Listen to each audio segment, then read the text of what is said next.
For years, hardworking American citizens were forced to sit on the sidelines as other nations got rich and powerful, much of it at our expense. But now it's our turn to prosper, and in so doing, use trillions and trillions of dollars to reduce our taxes and pay down our national debt, and it'll all happen very quickly. We are finally going to be able to make America great again, greater than ever before.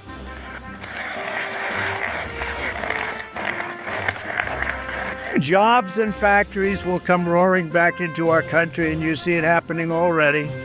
We will supercharge our domestic industrial base. We will pry open foreign markets and break down foreign trade barriers. And ultimately, more production at home will mean stronger competition and lower prices for consumers. This will be indeed the golden age of America. It's coming back, and we're going to come back very strongly.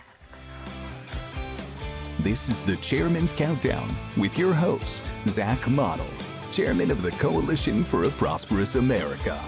Count down with us as we explore trade, tariffs, and industrial strategy with the leaders driving America's prosperity and security. Hello. I want to welcome you to the Chairman's Countdown with Zach Mottl. I'm your host, Chairman of the Coalition for a Prosperous America, Zach Mottl, and here today I've got our CEO, Jon Toomey from the Coalition for a Prosperous America, and we're coming to you live on Home Talk USA Radio. Don't forget, we're also streaming live at hometalkusa.com as we broadcast all around America. Today, we've got a great show lined up for you. I'm really excited, and we're going to have a focus on Florida. It's a manufacturing powerhouse growing more so every day, and is participating in America's industrial resurgence. This is something we're seeing all across America with companies, manufacturers coming back here, creating good jobs. But Florida's been unique, and Florida as a state has set a particularly good table for manufacturers and companies to come and employ people. We're going to be joined later on by Congressman Aaron Bean. He represents Florida's 4th District, which includes areas like Jacksonville, Amelia Island, and the Port of Jacksonville. And the congressman serves on the Ways and Means Committee. If you don't know about it, it's one of Congress's most important committees. It's an A-list committee. And what they have jurisdiction over are the things that we talk about here on the show all the time: taxation, trade, and tariffs. CPA proudly supported his appointment to this committee because he's been a constant champion for domestic producers and American workers. And in that role on Ways and Means, he can help us even more. So it's my honor. Without further delay, we'll bring on Representative Bean. Thank you for joining us today. Thank you for being such a champion for our job producers and our American producers here in America. You know, your district is kind of unique. It blends some major logistics. You know, you've got the Port of Jacksonville there, which I've seen myself when I visited, and you've got some strong manufacturing employers. You know, a lot of manufacturers, transportation and logistics is important to us. You know, what are you hearing? Tell us more about your district and what you're hearing from those businesses about the trade, the tariffs, and supply chains, all that kind of good stuff. Zach, it's great to be with you. First of all, honor. It's my first time. I shouldn't say that's my first time being with you. And how about you got Chairman Jon Toomey with you as well? I want to correct you. One thing. You said Ways and Means is one of the top committees. Just to be clear, it is the top committee. It is everything tax, tariff, and trade. It's the committee listed in the Constitution. Everybody wants to be on it, and it's the hardest to get on. And we won the lottery a little bit. I say that. We busted our tail to get there, but it has been a whirlwind activity, and we're going to talk about that as it comes up. I'm living the dream. I didn't know that I was going to run for Congress so soon. So 3 years ago, a new seat opened up, and I threw the dice. My partner is my wife. And I made a deal with her that we're going to go all in, and we're either going to, go the Congress route or we'll do something different. But we'll know. It was a relatively short race. It was a 6-month race just because of the nature of the seat came out late. So living the dream. I have a financial background. I was a bank president for a while. I've run several small business, including I used to own a putt-putt, and that's how Jon Toomey and I crossed paths this past week. So I've done a lot. Sold real estate sold insurance, you name it. I've seems like I've done it for a while to feed the family. So I've also spent a lot of time in the Florida legislature leading up to this Congress run, and so did a lot of work in healthcare. And I think Florida right now is the envy of every other state. Every other state right now is because we've got our financial house in order.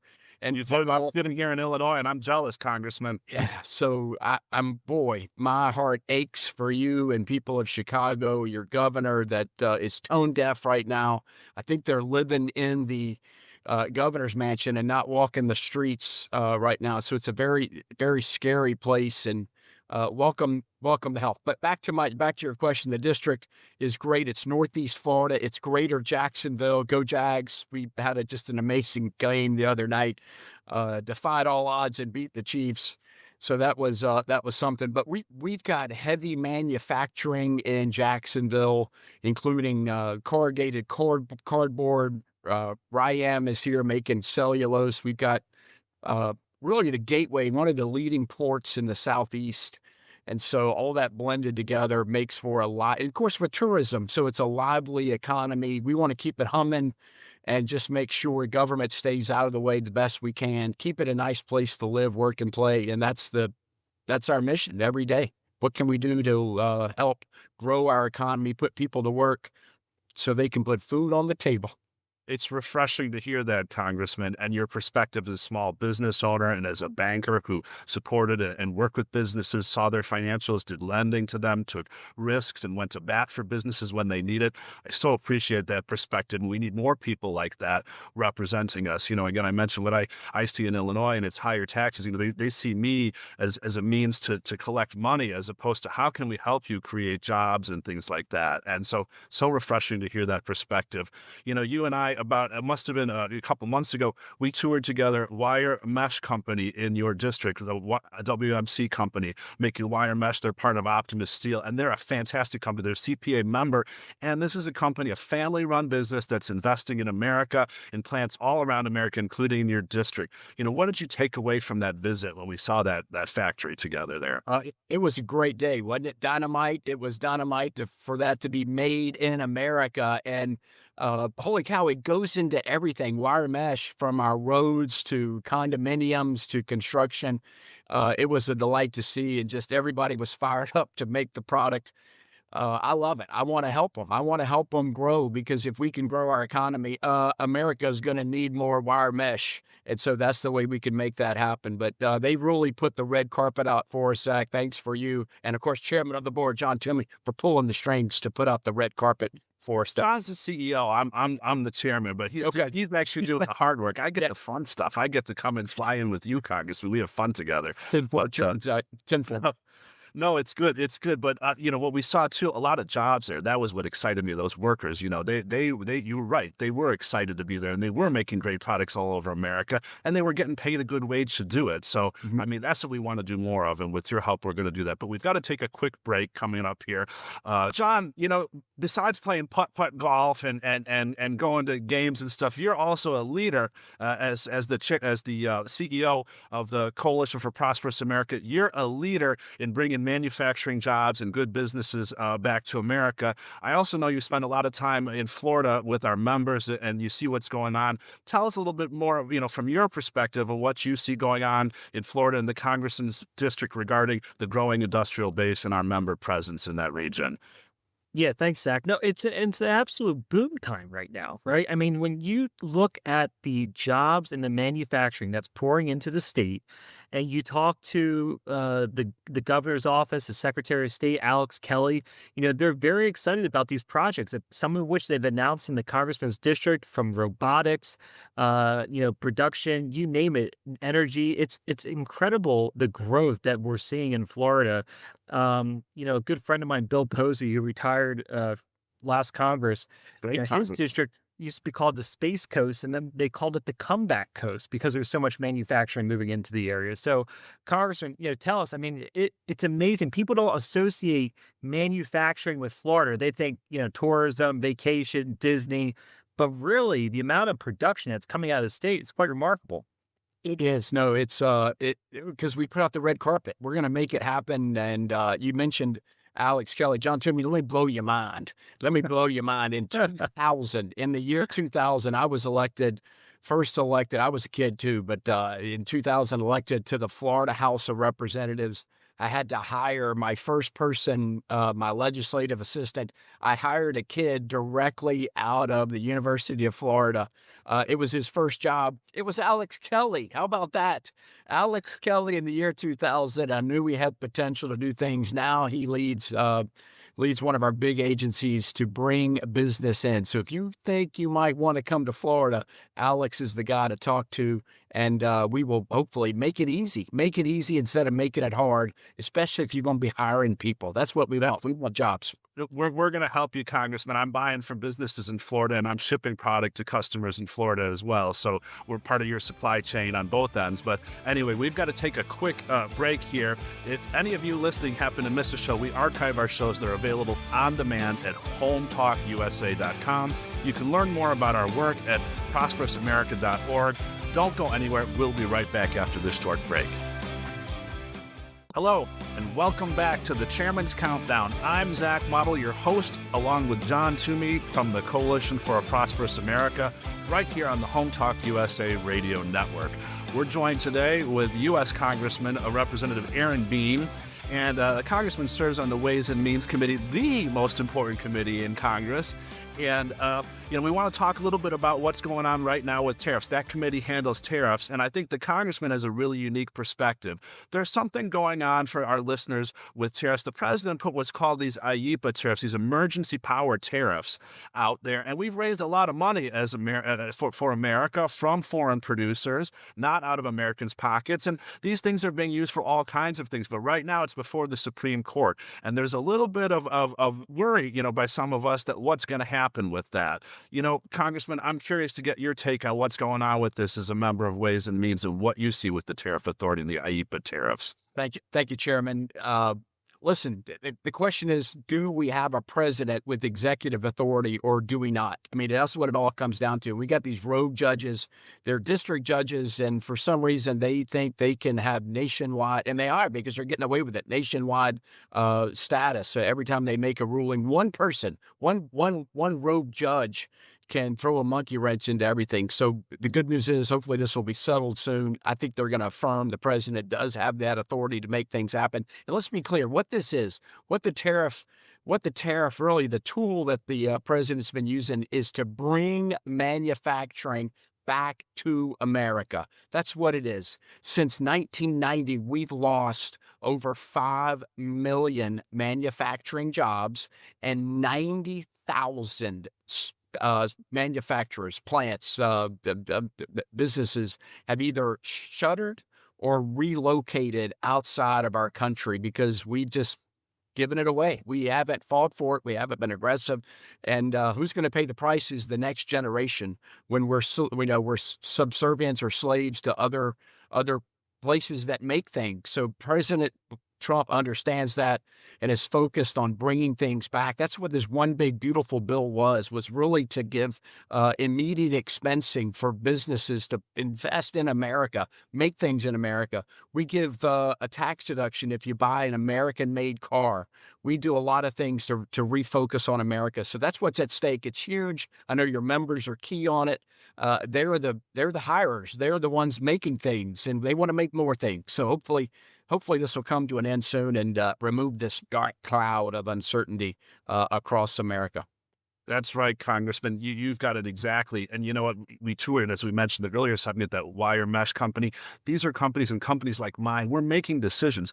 I've been so busy in the last 2 quarters with requests for quote, requests for bid opportunities. Manufacturers, large and small, are trying to figure out how to bring their supply chains back, how to create those jobs, how to have the national security because we make things again, as well as the wealth. Countries that make things and produce things grow wealthy. You cannot consume your way to prosperity, right? You have to produce, and you get that. But that's what these tariffs are about. I'm really afraid, and what's happened, we've seen, President Trump has done some extraordinary things with the money money we've got from these IEEPA tariffs. I don't know if you heard, but he's been making the farmers whole. You know, we don't want these farmers to be victims of bad trade policy either. You know, the Chinese were kind of threatening them on their soybean purchases, but the reality is there's about 500,000 soybean farmers, and you just mentioned millions of manufacturers' jobs. So, you know, we got to protect the farmers, and I think using the tariff revenue to do that is a great idea.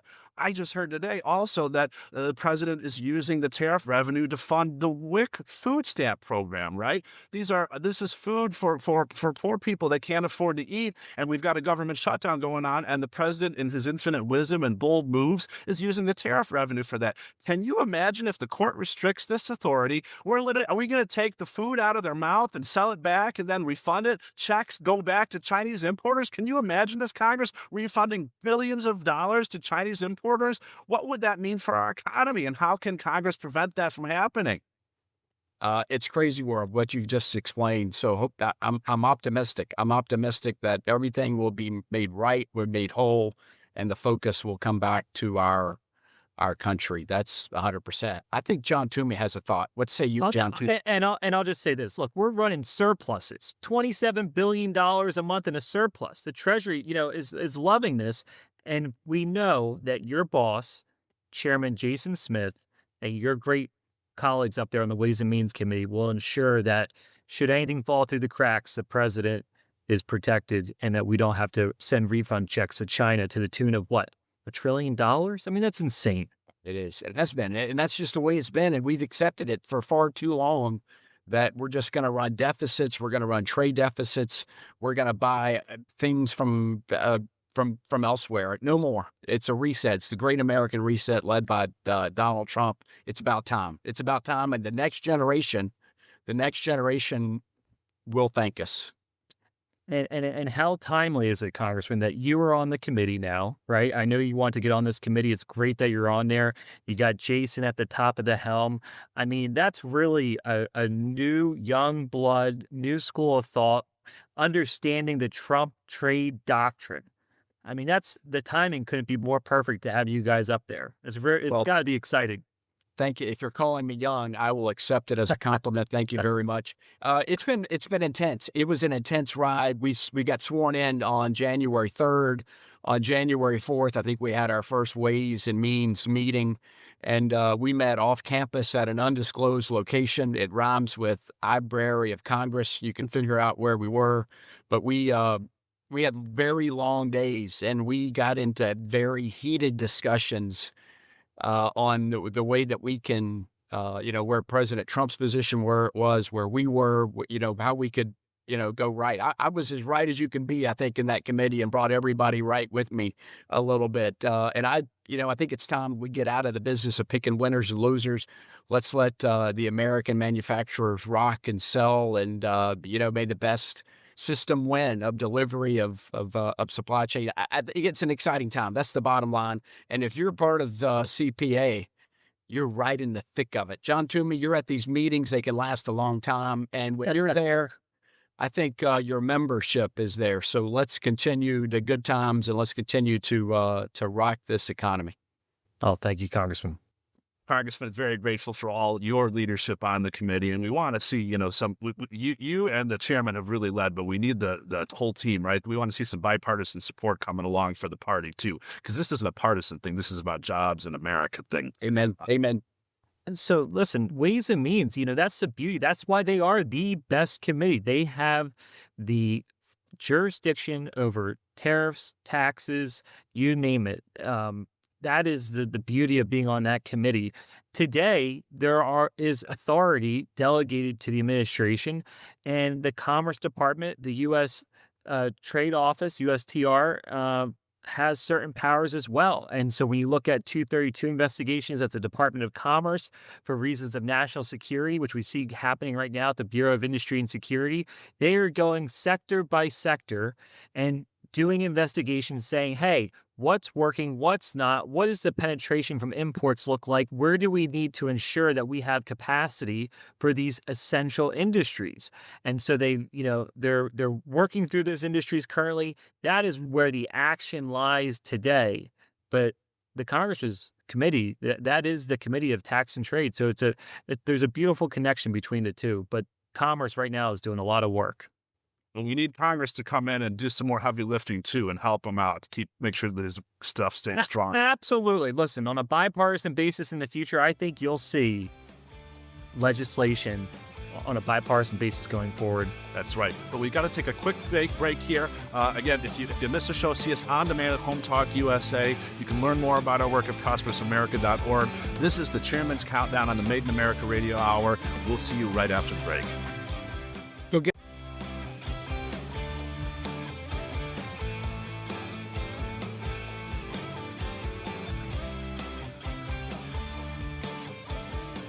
Hello, and welcome back to the Chairman's Countdown. I'm Zach Mottl, Chairman of the Coalition for a Prosperous America, and we're coming to you right here on the Home Talk USA Radio Network. Before the break, we were blessed to be joined by Congressman Aaron Bean from Florida's 4th District. Thank you again, Congressman, for your leadership and service. That was really interesting. I know our listeners liked that segment. But we've got a repeat offender coming back on the show again, our friend and the trade counsel for the Coalition for Prosperous America, Charles Benoit. Charles, thanks for being with us here today. You know, I want to talk to you a little bit about what's going on. There's a lot of developments. It's a fast-moving game right now at the Department of Commerce. And, you know, some things happened the last week or so regarding these Section 232 trade investigations and tariffs. Tell us a little bit about what's going on in the big picture over at Department of Commerce. So, yeah, where to begin? Okay, well, what's big picture? They've got over 10, about a dozen investigations that are underway right now that cover huge swaths of the economy. But what's exciting in recent developments is we were thrilled at CPA to see the timber and lumber proclamation. So that was September 29th. And that's an investigation that was an earlier one. It was announced March 1st. And that was, might not sound like lumber, okay, whatever, but it's a perfect example of how it's the entire supply chain. So you start with, it covers timber and lumber and goes down to cabinets and kitchen vanities, kitchen cabinets. Now, I mean, the headline rates are, it's 10% is the tariff, supplemental 10% on tariff on timber and lumber. Starting January 1st, you'll see 30% on furniture, upholstered furniture, and 50% on cabinets and vanities. So, that's okay, just right off the top, that's nice to see. It's better than a one-size-fits-all approach. It makes sense that the more higher value manufactured items have a higher tariff level, right? So that's good. We like to see that. But the sleeper here that totally missed in all the mainstream media, that one of the things we were really thrilled about is that the proclamation is paragraph 17 directed Commerce to set up a process whereby manufacturers could petition or request to have their ad valorem tariff converted to a specific or a compound tariff. Now, what does that mean and why is it a big deal? Well, longtime listeners will probably already know, but to recap, a specific, whenever you hear percentage, that's based on a foreign invoice, which is obviously the most easiest thing to forge and manipulate. Yeah, fake left, right, and center. And look, even if the invoice was not fake, they're priced in a foreign currency, which fluctuates. So you typically it's very rare you can get good protection from just an ad valorem tariff. Most of these ad valorem tariffs are just revenue tariffs, like 25%, 20%, 15%. Yeah. It's flooding it's bringing in a great new revenue source for the U.S. Treasury, and we like that, and we celebrate revenue tariffs where it's appropriate to generate revenue. But when we want to really stop imports because we need some protection, other approaches are needed. And so specific tariffs where you're saying, okay, we don't care what your invoice says, but we're just going to, for medical gloves, it's tariff like how many gloves came in. For bicycles, how many bicycles came in, and you set a tariff like $150 a bicycle or what have you. That's a specific tariff. Or how many pounds of steel, right? We could do by weight. We could do by other methods. Yes. Can't be cheated, right? That's the key. Exactly. The point is how is the tariff getting assessed? A customs officer is counting or weighing what's in front of them. Very simple. Simple, exactly. And like That was in the lumber tariff. So that was the first time in a long time they've done these specific. that's right. Thank you. Kudos to the people, the Department of Commerce and the administration for the wisdom of this. And I know, Chuck, you're helping a lot with that, making sure they see these little points of the law and they understand how it works in real practice. I got to add that, we have members in these industries and creating jobs here, making things like kitchen cabinets, furniture, and components, again, that go up into it. So thank goodness it covers the whole supply chain. But this is translating into real jobs, real facilities, and real capital investment. I know personally of members investing millions of dollars that employ thousands of people who are so thankful for this protection. Yeah, well, the American Kitchen Cabinet Alliance, I mean, they've got a great website. Boy, have they been put through the ringer with anti-dumping, countervailing duties, whack-a-mole. They go through, they pay millions of dollars and prove all the damage from Chinese imports. And then once they finally get that tariff relief, the countries just top. They're like, hey, now it's coming from India, now it's coming from Turkey, and this is why it's just Section 232, global tariffs. That's the way if you're serious about jobs here. It gives them the certainty to plan, and there's no more game playing. There's no more whack-a-mole with all what we've seen from the foreign predation companies who are trying to take our jobs. What's some of the other Section 232s? I think there's stuff right on medical devices, robotics. Are they thinking about that? People always talk about high-tech manufacturing. I like every job, but let's talk about some of the high-tech jobs. Yeah, that's right. So, I mean, the low key in these, it's interesting. They're getting more into more specific fields now. So, I mean, just to recap, people might forget, like August 21st, we had wind turbines and turbine components. And then that's right. September 25th, they announced the robotics and industrial machinery. And so that'll be a really big one for a lot of CPA members as well. And that's right now, they're in the scope phase. So there you can provide, try to inform how they should think about it. So obviously we're active on that. Also, let's not forget unmanned aerial drones. So drones is another big one. There's a 232 just on that. And then polysilicon and its derivatives. So polysilicon it's like the core material in computer chips for solar panels. And so those supply chains as well they're still in that scoping phase. And then for steel and aluminum, some big action. We had the first, they wrapped up, well, not wrapped up, but they closed out the window for the second inclusion round. And just a few days ago, the results were posted, and it's getting popular. It's getting popular. So we have about 150 new tariff requests for adding products to the steel and aluminum.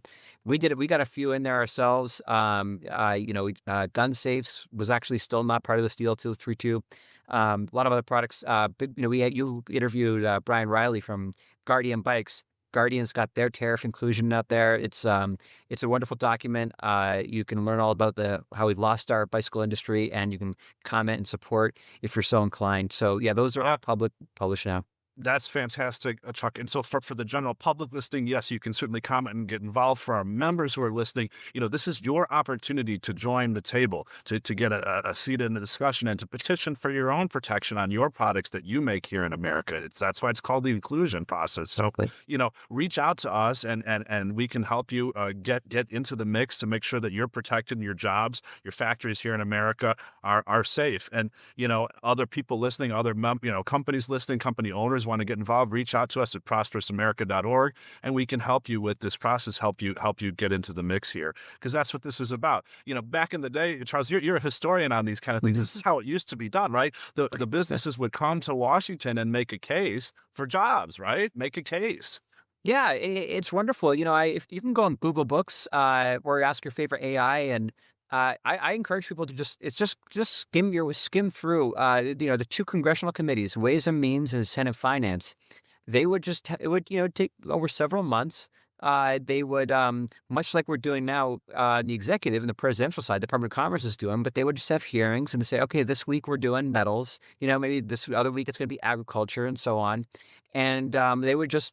And everyone, come one, come all, submit comments, but specifically industry was like encouraged. Tell us what should the tariff rate be? And you didn't have to try to pigeon your soul. You didn't have to try to pigeonhole yourself into saying, well, we can prove these damages, and in this one country they're selling below fair cost, whatever the hell that means. No, none of that. Just talk to us. What is it going to take for you to invest more in America? And so I love it. It's all coming together. We've got the inclusion rounds, which, as so far, they just have been about adding products to a 232 action to get whatever the relief happens to be, right? So for steel and aluminum, we got 50% on the metal content, which we don't love, that way of limiting it. But now where they're getting into recommending alternative rates. And if we marry these things, now we're really getting back to how it used to be in the good old days in Congress, where you could just go and have an organic conversation. It's all public, it's out there, anyone can comment on it. This is what tariff makes sense for this product in this industry. It doesn't have to be a difficult process. I'm a big fan of simple systems. This method, keep it simple. So This is fantastic. And we're getting back to it. And this fits into the broader agenda at the Coalition for Prosperous America, not only reindustrializing America, but bringing the good jobs back.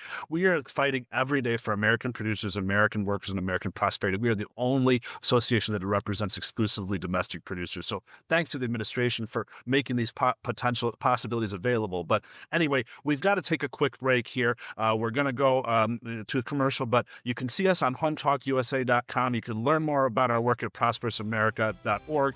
I'm Zach Mottl, the chairman of the coalition, and thank you for joining us. We'll be right back after this quick break.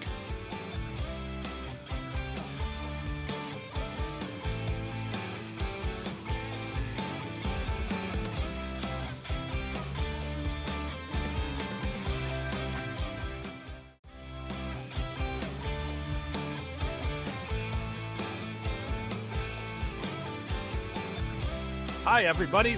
Welcome back to the Chairman's Countdown. I'm Zach Mottl, chairman of the Coalition for the Prosperous America, and your host right here on the Home Talk USA radio network. In the segments before the break, we had on Congressman Bean from Florida. We talked a little bit with him about how President Trump is using some of the tariff revenue to make farmers whole, farmers who've been kind of victims from American trade policy lately. But really, are they victims? For my entire lifetime, and there's a bipartisan coalition coming together here on doing trade right and on getting these issues right. But there are people on both sides of the aisle who still get it wrong. In my entire lifetime, there's been a senator in Iowa, Senator Grassley, who's really fought hard for one crop, basically, the soy crop. And from my perspective, the soy crop, and sometimes corn, but maybe not so much, has dominated the discussion. And, when I look at the numbers, it doesn't make sense to me. We've got on right now also with us our trade counsel from the Coalition for Prosperous America, Chuck Benoit. Chuck, when I look at the numbers, at the best, I see that there's about 500,000 people employed in the soy farming industry. That's from the farmer all the way down to the distributor and everybody in the supply chain. And, we've lost, while they've benefited, they've been, deals have been done at the behest of Senator Grassley and people like him for many years to benefit that soy farmer. But we've lost, in contrast, millions of manufacturing jobs. And I think some of the other agricultural industry hasn't done as well either. Charles, what do you think about that? What do you see from your perch? Yeah, so I actually can't even believe that, all the big globalist interests are propping up soybeans as like the poster victim child again. I mean, this is crazy. So we've seen this story before in the first Trump administration. China they can be ruthless. So after Trump did the original very, very modest, mild Section 301 tariffs, which was still the biggest tariff action that had happened in America in decades, since, probably in 100 years. But so from 2017 to 2018, our U.S. soybean exports to China fell by 74%, from 12.2 billion to 3.1 billion. So yeah, that was a big deal. And we did use, and President Trump did use existing statutory authority he had to take some of the, close to 50 billion a year in new tariff revenue to take care of the people who lost their exports. And I mean, that was like, everyone kind of supports that, right? I mean, it's like, wow, because, they were really targeted. But what's interesting is that China couldn't sustain that blockage. So we kept the tariffs. Famously, President Biden kept President Trump's China tariffs when he came in 2021 rather. So what happened? Oh, turns out China couldn't sustain their ban, and by 2022, They've got to eat, don't they? they got to eat, and they don't want to pay more just to. They're not in the business of spiting their nose long term. So Biden was in. There was no point. They're like, okay, whatever. Back to buying U.S. soybeans, and so in 2022, the U.S. soybean exports to China were at a record 17.8 billion, so way higher than they'd been at the 12.2 billion before the trade war, and we kept the tariffs. Right. Okay, so now China's like back to the old playbook. So okay, they They're just farming hostage. they again, right? but and that's the media headline is farmers are hurting. No. It's the soybean exports to China have been cut again. Which look, I mean, sorry, like how, if you're still counting on exports to China as your, like if that's your business model, I mean, people gamble on all sorts of things. But anyway, let's just put that aside there. But what we have to. Is there anybody else that eats soy in the world, right? Is it a fungible crop? And if they're going to buy them from Brazil, who was buying Brazil's before? Yeah, They still need soybeans, don't they? I would not personally invest in a business that's entirely export dependent on China. That would not be my plan. And one where we have a recent example of where your customer will just walk away and 100%. But look, there's one thing we can do today. It's like to educate. The tariffs are not hurting farmers. Okay, globalization has hurt farmers and ranchers and wiped them out. So our colleague Andrew Reschenberg, he put out a great report earlier this year that shows just we've lost 312,000 family farms since 1997. But what I really loved that he did in this report is he goes, we go through all of these crops. Senator Grassley, he does talk a lot about corn, a ton about corn, and he's been in Congress since he's been a senator since the 90s. He's gotten every trade deal he wanted. He wanted Korea, Panama, Colombia, and he has all these promises. This is going to be great for our exports. What's striking is we've added 58 million people to the U.S. population. Okay, so we're a much bigger country. This is since the year 2000. So in 25 years, we've added almost 60 million people. It's a lot more mouths to feed. You would think, oh, our population has grown by this much. Surely we're, producing that much more food commensurate with our population growth. Right. No, our production and our exports are going down. Okay, so for corn, which is what Senator Grassley does love and champion to the exclusion of every other industry and all the other farmers and ranchers, our exports have basically held steady. I mean, they go down a lot of years, but most recently around 60 million metric tons, not unlike what it was after NAFTA and the WTO Uruguay round, which liberalized a lot of agricultural trade. So just total flops, and it's a disaster. We became a net food importer in 2023 so that's just writ large. And then that, if you just look at the deficit, okay, so now we're a deficit country on food, red alert. But in fact, nation, yeah. How is it we can't even feed ourselves? If you can't even feed yourself, but that just looking at that macro number masks how bad it is because what is actual food? Protein, fat, fiber, okay, meat, vegetables. The stuff that makes us actually nutrition. That's a catastrophe. Okay, our rancher friends would tell us that the imports are hurting them too. And so again, this whole way we've done this policy for 20 years, trading manufacturing for exports and farm, they should never have pitted. Shame on these senators and congresspeople that pitted manufacturers against farmers. Shame on them for promising exports that don't even exist, right? That don't add up. What we need to be doing is producing more of what we consume in this country. We've offshored food production, right? So we're not making the food, we're not growing. We've went into deficit in nearly every category of crop, vegetable, fruit, tomatoes, celery, all these things. And our rancher friends, again, say, if we would just block the imports of the beef and cattle coming in here, that we could actually make ourselves whole and produce more beef and cattle to feed Americans. So the whole way we've been doing this needs to be tossed out the window. Kudos to the new generation, not only the current Trump administration, but people on both sides of the aisle who are willing to look at this and think critically and do it differently, because that's what we need. That's absolutely what we need. But anyway, our hour is coming to an end here. Thank you, Charles, for your insights. And thank you again to Congressman Bean for spending the time to be with us today, and to Jon Toomey, my partner here, the president of the Coalition for Prosperous America. Please, we are at the Coalition. We are fighting every day for American producers, American workers, and American prosperity. Happy to be with you today on the Home Talk USA Radio Network. Check us out at prosperousamerica.org. See you next time. Thank you.